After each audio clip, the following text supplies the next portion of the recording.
everyone, this video shows you how you could use Classkick in a digital learning environment or really any classroom. If you have any other questions that I don't answer in the video, I'd be happy to help you with them. I am going to show you how the app Classkick works. I use it a lot in my math classes for formative assessments for students during our Zoom meetings or in person.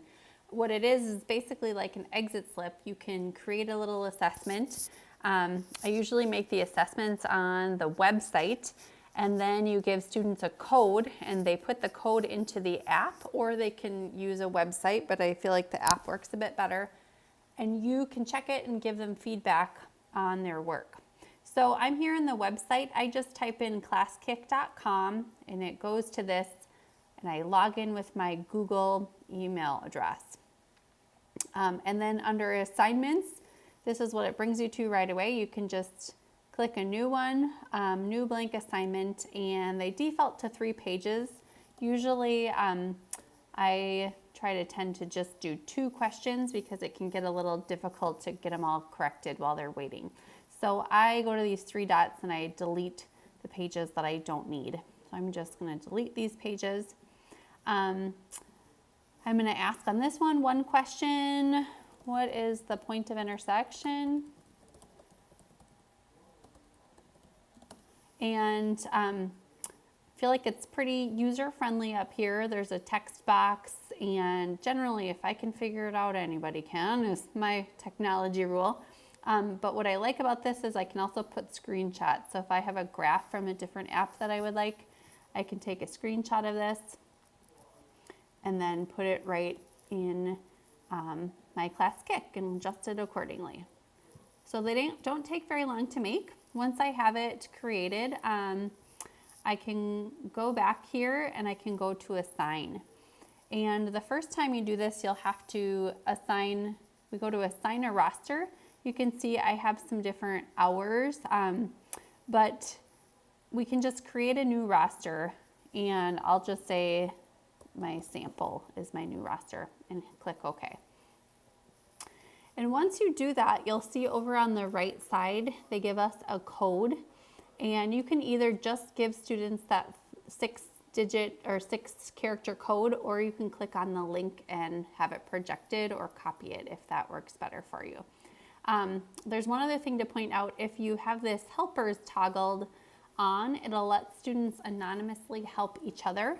But if you turn it off, it won't let them see other students' screen. So now I'm going to go to the other side of it, where I'm going to see if my lovely family members will help me out with a demonstration here to look at this.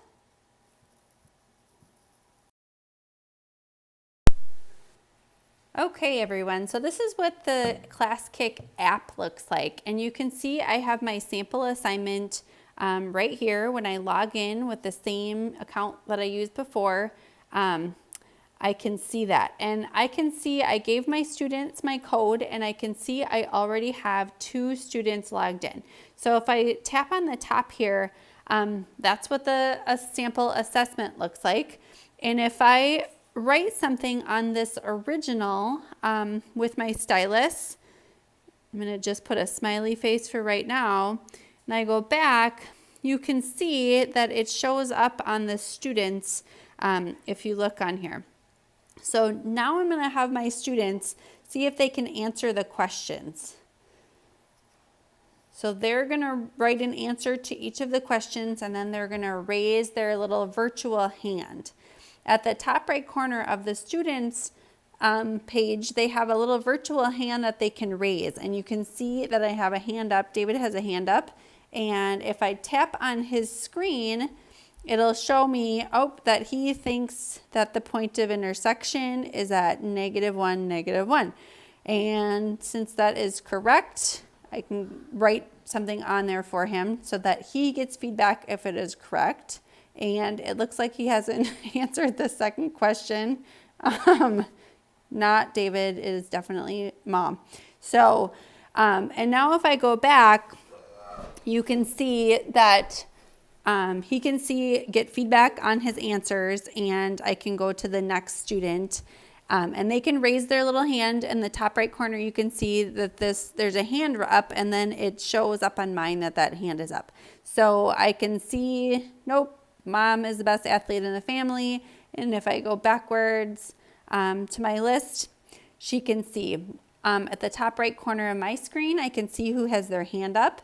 So typically what I do is in a Zoom situation, once I have everybody logged in, I don't share my screen so students can't see that I'm correcting other students, and I'll just say the student's name once they have theirs corrected. Like I'll say, David, yours is corrected, take a peek.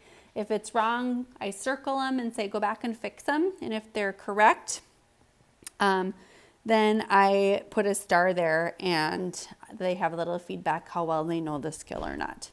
I hope this was helpful. Have a great day.